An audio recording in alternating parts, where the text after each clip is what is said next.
From The Atlantic, this is Autocracy in America. I'm Anne Applebaum.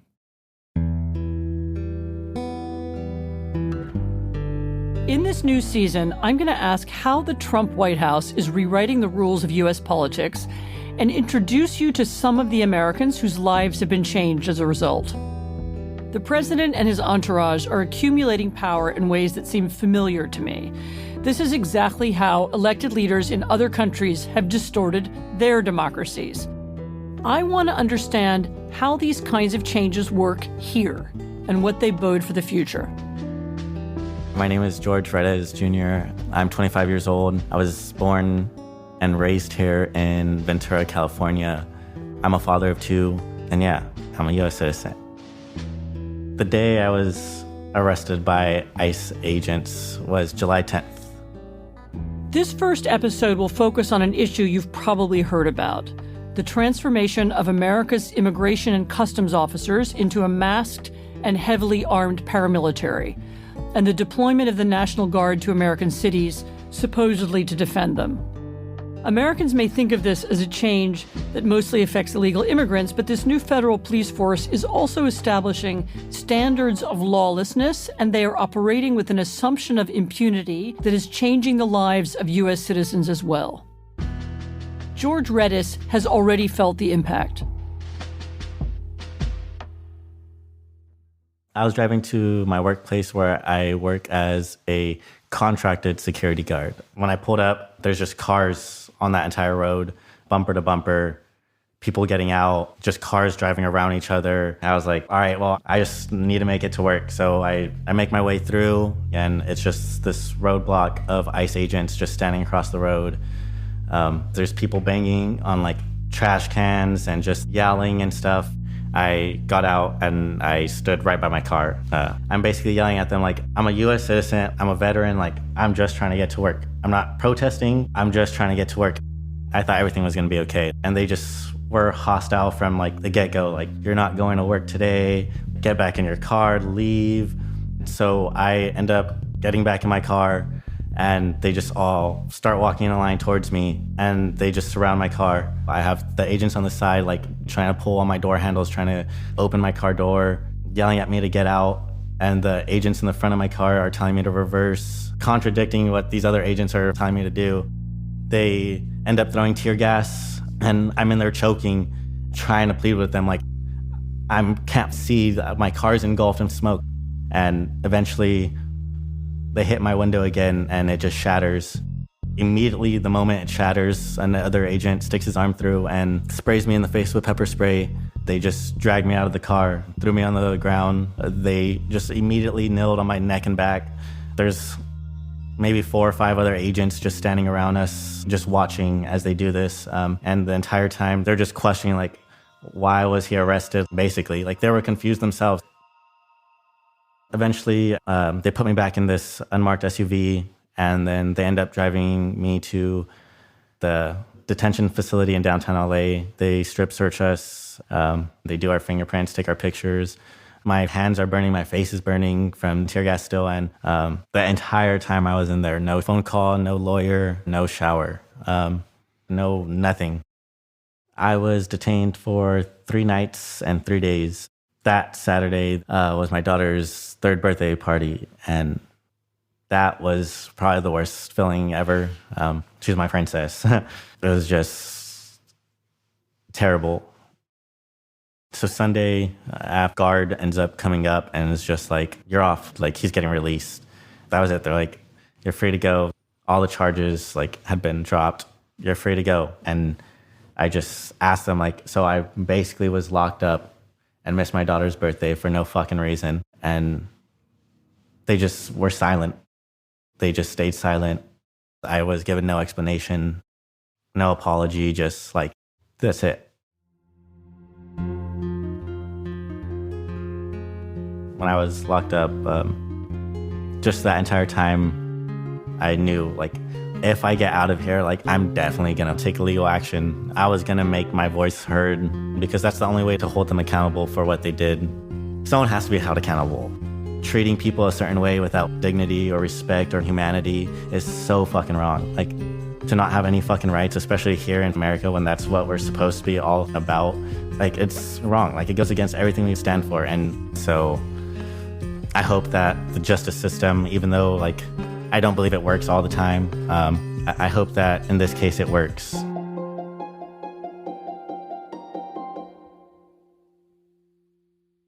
By one count from ProPublica, over 170 American citizens, like George Retes, have already been detained by ICE. The unnecessary deployment of armed agents onto peaceful streets has also led to tragedy. This week, a woman was shot dead in her car by an ICE agent in Minneapolis.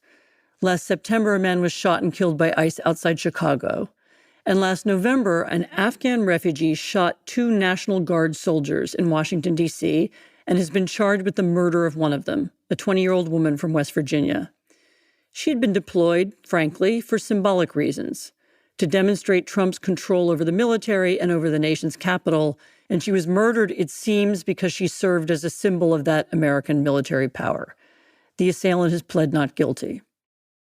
ICE, and the use of the National Guard to protect ICE, has been covered as an immigration story.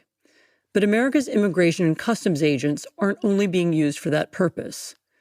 The Trump administration is also using ICE and the National Guard to project power, to demonstrate that it can operate without restraint and in defiance of the law. How is the deployment of these agents and soldiers legal? Has anything like this ever happened before? It seems any American can now be detained or harassed or even killed. The American National Guard can be used as puppets in a presidential game. Is that legal too? I asked 2 experts from the Brennan Center for Justice at NYU what we should be doing to secure our own safety and to preserve our democracy. We spoke before the killing in Minneapolis this week. Our first guest, Margy O'Haron, has documented the transformation of ICE. I started by asking her about the George Retes story and what ICE is supposed to do when it picks up a citizen. And we should add here that ICE did not respond to questions from The Atlantic about the Retes case. When ICE discovers that somebody is a citizen, they are supposed to release them right away. I think what you're seeing, too, is just a bigger phenomenon of unchecked, chaotic deportation and arrest that is dangerous, and it risks all of our rights. Okay, so citizens who are detained are supposed to have a certain set of rights, though even those now seem to be at risk. What about non-citizens? There is one key fact that I think is different that I think is really important for folks to understand, and that is that the immigration system is considered a civil system. So this is not law enforcement in the sense of going after criminals. The great majority of immigrants in the system are actually only being charged with a civil offense, if anything, and that is you're in the country without permission, and there is a civil process to remove you. Because of that, many of the rules that do apply in the criminal context, like right to counsel, do not apply in the civil context. But they're operating much as if these folks are criminals. They're arresting them, they're detaining them. And the Fourth Amendment and the Fifth Amendment do still apply to immigrants. They apply to immigrants in the same way that they apply to citizens. There's no distinction in the law. So without those things, ICE is arresting people and taking people out of the country without any kind of process, without alerting them that they're going, without allowing them to talk to a lawyer. That is not lawful. It's unconstitutional. Those rights exist, and they should be protected. Trump's big spending bill, which he called the One Big Beautiful Act, will allocate over $170 billion to border and immigration enforcement, with a significant amount going to ICE. Can you give us some idea of the scale of this spending? What does it allow ICE to do that's different from what immigration was allowed to do in the past? Just to put it in context, it's $170 billion over 4 years. But across the country, all states and local law enforcement in a year spent about $135 billion. And the money going to ICE is triple what they were authorized before. And what it means is that the types of raids that we've seen and the scale of detention that we've seen are just the tip of the iceberg. It's going to increase significantly as they start spending all of those funds. Also, of course, all this funding is going to law enforcement and very little is going to the judges or the immigration courts that for a long time have been the places where people targeted for deportation were allowed to state their case or make their arguments. Exactly right. So you see a 400% increase in detention and a 14% increase for the number of judges. We've also seen attacks on the immigration courts and immigration judges. The administration has fired more than 80 immigration judges, mostly for no cause. They're claiming this is the right of the president to decide who's an immigration judge. One assumes that they're being fired because their positions or history or background is something that this current administration does not like. And they're proposing now to replace those fired immigration judges with military lawyers. And although there are excellent lawyers in the military, they are not trained as immigration judges. And without that training, without that background, it suggests that there's something else at work.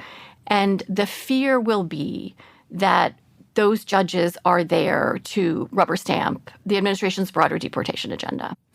As the money starts to get spent, what are some changes that all of us will see, that people not directly involved in immigration enforcement, or who aren't immigrants themselves? What will we see? How will we be affected? I think we'll see increased raids and surveillance the way that we've seen things happening in Chicago and Los Angeles. Roving patrols of ICE agents and also other law enforcement that's been assigned to support ICE, right? So we now have Customs and Border Patrol, which is used to operating at the border, is supporting ICE. We also have more than 2,000 other federal law enforcement agents. I think the Washington Post reported that 25% of FBI agents are now detailed over to do law enforcement of civilians in the immigration system. And that's a huge shift from having law enforcement go after who we'd consider to be bad guys to instead go after immigrants who have done nothing except enter the country unlawfully. And even the number of people that have entered the country unlawfully is lower than the number of people that they're arresting. Of the folks that are being arrested, 70% have absolutely no criminal background. And of the folks that do, there is a very slim number that have any kind of violent criminal background. Most have property crimes or parking tickets. I read in one case. Even, correct. And so you've taken your FBI agent who's well trained to go after a drug trafficker or child predator, and instead you have them going after a landscaper or a guy who works at the car wash to go after civilians. If this is illegal, if it breaks existing laws, why can't courts seem to stop this kind of behavior? I think the courts have been stopping this behavior, or at least they're trying. There have been some really important rulings out of both Chicago and Los Angeles, which is where we've seen a lot of violence against immigrants in the last few months. A district court in Los Angeles, for example, ruled that ICE could not arrest immigrants without reasonable suspicion and couldn't rely on certain factors like race and speech to support that reasonable suspicion determination. That order was stayed by the Supreme Court, unfortunately, but in the intervening period, while the court's order was in effect, those orders were followed. But it's not stopping them from continuing to arrest people. Well, I think there is a sense from the top that the agents who are taking these actions are not going to have any consequences for those actions. For example, there was a video that circulated quite broadly of a woman who was pushed by an ICE agent outside the New York immigration office. She was shoved across a hallway and she fell. She ended up being hospitalized. Initially, ICE came out with a statement that said that type of action was unacceptable. But a few days later, it was reported that that ICE agent was back on the job. The administration also has cut many of the oversight offices that are supposed to be places that compile and check that kind of abuse. These are really important offices that field thousands of complaints every year on exactly this kind of behavior. And instead, now we have to rely on the courts exclusively to take these actions.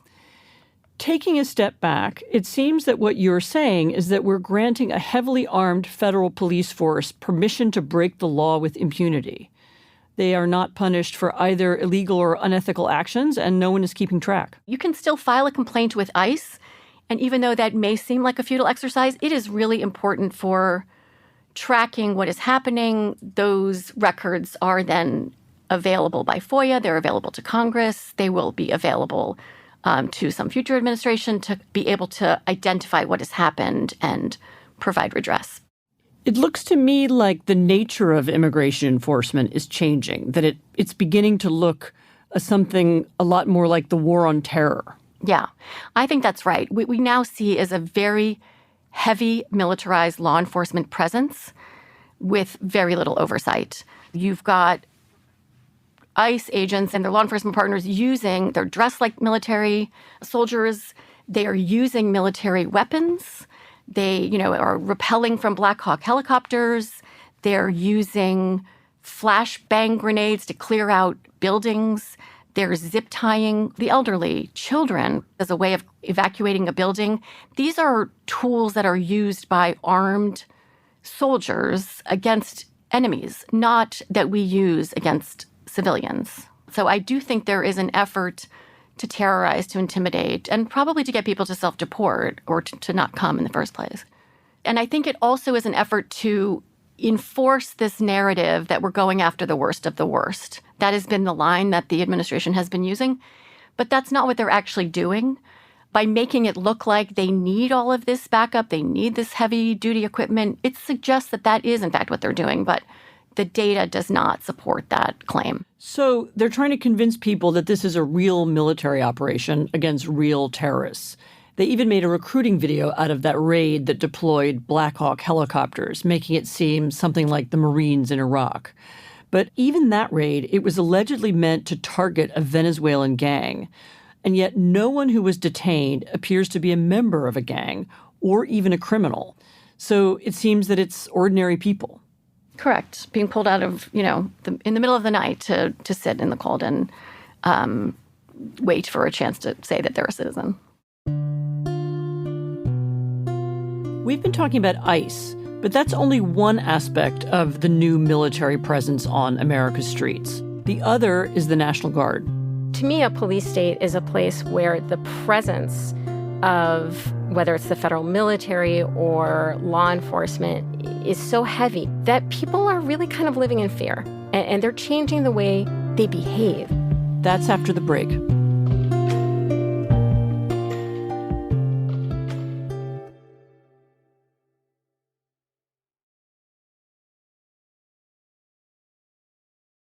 In addition to ICE, President Donald Trump has also deployed the National Guard in several big cities. I've seen them hanging around metro stops in Washington, D.C., fully armed, which I find very jarring. I asked my second guest, Liza Goitein, also of the Brennan Center, whether there are any precedents for this. No precedent has used the military domestically in the way that President Trump is using the military. Never. For street crime, in our nation's history, presidents have deployed troops to quell civil unrest or to enforce the law a total of 30 times. And the last time was in 1992, so over 30 years ago. So what we're seeing now, not only has Trump deployed the military into American cities 3 times in just over 8 months in office, compared to, 30 times in the nation's entire history before this, but he's also doing it in circumstances where it just hasn't been done this way before. Right. So neither is the state asking for help, nor is a state acting in violation of federal law. So there's none of the excuses that have ever been used before are being used. Exactly. I mean, the only time I think the military has been used for street crime was in Hawaii during World War II when Congress authorized martial law, and Hawaii wasn't a state at the time. Having said that, the law it's 10 U.S.C. 12406. I wish it had, a catchy name. It doesn't. Okay, so I'm just gonna call it Section 12406. And that's a law that allows the president to federalize National Guard forces. Now, this law has never been used to deploy troops to quell civil unrest, at least not on its own. He's using it in an unprecedented way. And he's doing so on the grounds that there's an emergency, right? He's claiming emergency powers. There's a very bad tradition of leaders using emergencies to do things that are illegal. I mean, goes back to the 1930s and earlier. Well, yeah, and it's a hallmark of authoritarian regimes around the world because emergency powers free leaders from legal constraints that they would otherwise face. And so there's obviously a temptation to either exploit real crises or to manufacture crises in order to act without these legal limits. Right. Of course, the president has already used exaggerated claims about unrest and therefore an emergency in Portland to try to justify the use of troops there, possibly after being shown outdated video. Historically, wars have also given leaders an excuse to crack down on protest or to claim emergency powers. You know, in the run-up to the U.S. incursion into Venezuela, I did wonder whether the purpose was to create a reason for the president to declare an emergency. Which leads me to the next question, which is whether the military is at risk of becoming a political tool used by the White House not to defend Americans from our enemies, but to punish Trump's enemies. When soldiers are dragged into what is widely perceived to be a domestic political fight, that this, first of all, it's really bad for the morale of the soldiers. That's not why they enlisted. They don't like being dragged into politics. But also it undermines public trust in the military.